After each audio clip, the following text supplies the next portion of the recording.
I got this keyhole machined out. I did the round part on the mill. It's easy to grab this in the vise and get a nice clean perpendicular hole down through there, which is what you need. And then I cut my way into it with the bandsaw, a little inside the line.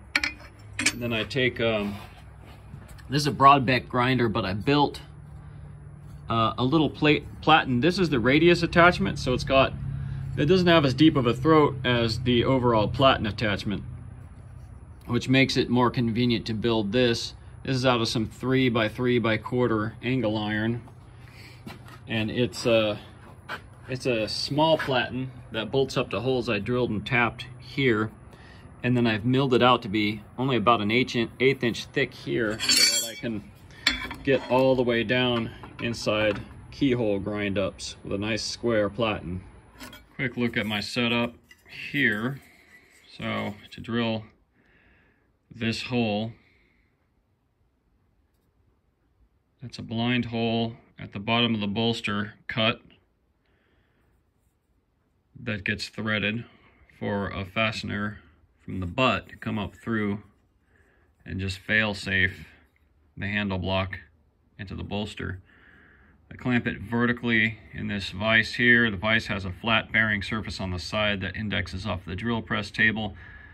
I have the correct size drill bit for 1/4 inch by 20 threads. This holds it vertical, and then I've previously used digital calipers, Mitutoyo's there, to scribe the center line in here. You can see the top of it there, and then I use a long transfer punch as a center punch to reach down in there and center punch where I want the hole to be, and then go ahead and drill that blind hole. And now I just got to tap it for 1/4 20. And we've got temporary tangs installed in both of these, just with a nut on the end, something to grab onto with tongs.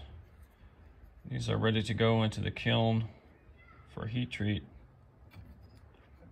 After heat treat, we'll just grind up the insides of these bright again real quick, and then we'll do the finish grinds on the blades and get them up to like a A45 gator, and then we'll start inlaying the handle material into these bolsters. And then once I have that, we'll drill them from the end for reel tangs, manufacture the reel tangs with the correct end on them, mock up the handles, fit them up dry and tighten them, shape the handles out, finish them, take it apart, baby chamfer the edge of the handle and the steel joint all the way around, and then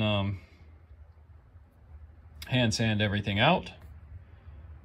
Blades, handles, everything installed together, hand sanded out. Remove handles, etch blade, reinstall handle final time with epoxy.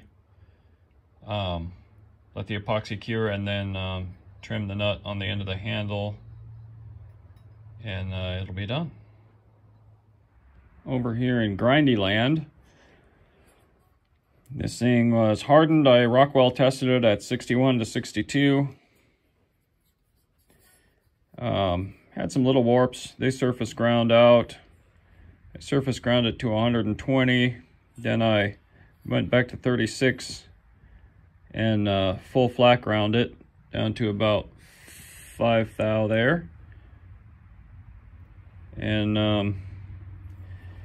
then I just brought the edge up to 120, not the whole blade, because I'm going to be putting in a compound grind up here. No sense in finishing this very high.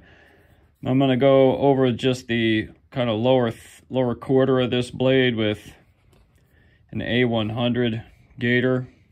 Get the finish even a little bit better along the edge. Thin it out even a little bit more, and then I'm going to go back to 36, put on the radius platen, and compound grind this thing. Then it'll be finish grind, When I get the whole thing up to A45, then it'll be fit the keyhole into some ringed gidgee. So I have ground this to 320 grit in the compound grind here. And I'm going to call that finish ground for now. I'm going to cut out a piece of ringed gidgee and start fitting it into this keyhole next. Just spent a bunch of time this evening getting this fit up. This can be pressed in just slightly more than hand tight. It's important that it be removable, since I'm going to shape it with the handle, and then you know, after sanding everything out, remove the wood to go ahead and etch the blade. So, but yeah, the fit came out nice. This will go away right here. And intermediate step. Got a mock tang fitted up into the back of the bolster. And now with the keyhole wood fit to the metal, I can scribe the location of the tang onto the side of the block and establish a drilling point for it on the end of the block. I got the keyhole fit up. Nice fit, no real gaps. I can still press it back out of there too, which I am gonna do so that I can etch the Damascus of the bolster and the blade. I have to hand sand the blade out still.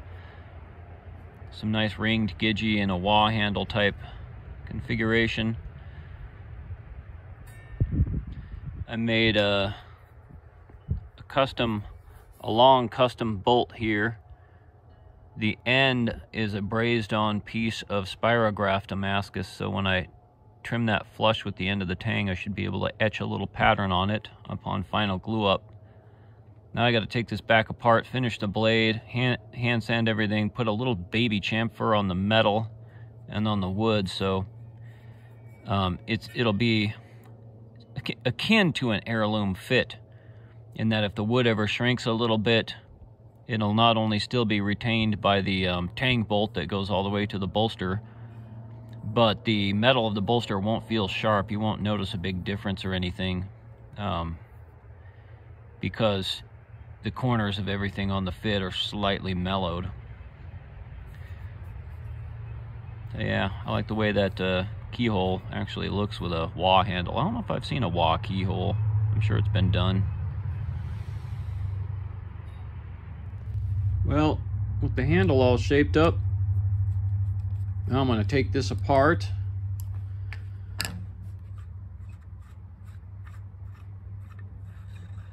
Here's how that bolt turned out on the lathe.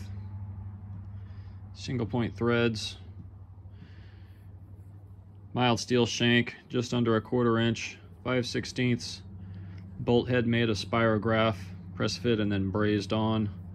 It'll get trimmed off flush and etched later as a last step to completing the knife. This goes in here. It installs into that blind hole. It sits against a 5/16 shoulder cut in the end of this. And then this sits up, so that runs through it like that. Another way of looking at it is, this comes all the way down through here and comes out through here, attaching this from the end. But now I got to chamfer things. You will remember that the fit on this was very good and clean. Now if you look at it, I've changed the fit a little bit. It's still clean, but I've introduced a baby chamfer all the way around the fit surfaces. I took these pieces apart and very slightly chamfered the edge of the metal all the way around Very slightly chamfered the edge of the wood all the way around, sanded and polished everything back, so that now not only does it have a neat appearance of a finished fitted seam, which I like, but this joint will continue to feel good and intentional throughout its life. Moving right along on this knife, I have etched my trademark there, and then I have masked it off using some nail polish.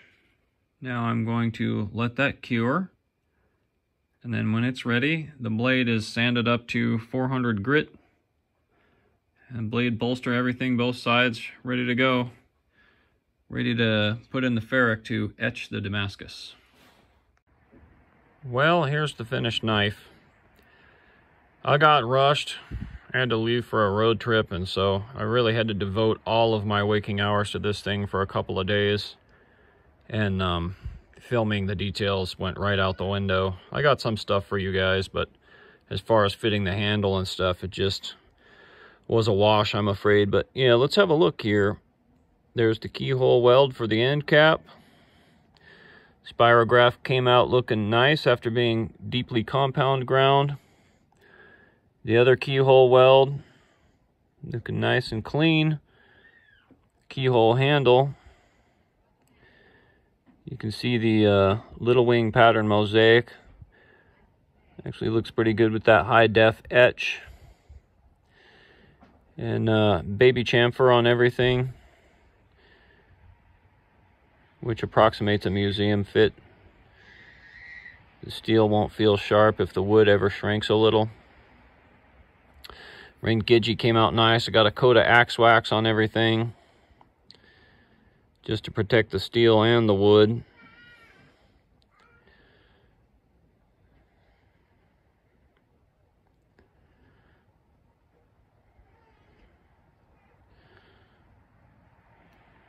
And you can see that actually the forge weld joint on the bolster came out really cool with how straight it is to the top of the wah handle. Got the nut made and etched out of Spirograph Damascus. They came out pretty neat. And let's have a look at this side of the blade. Really like that Spirograph pattern. It's a lot of work, but there's a good payoff if you grind it thin enough from a thick enough billet. So on the whole, yeah, keyhole Damascus a success. I think next time I'll make the end caps a little bit longer, and then I'll make the bolster out of the same pattern as the end caps for a little bit more obvious an effect. But overall, I'm really happy with how this knife and with how the handle fit came out and everything. 12-inch long blade. It's quite a beast.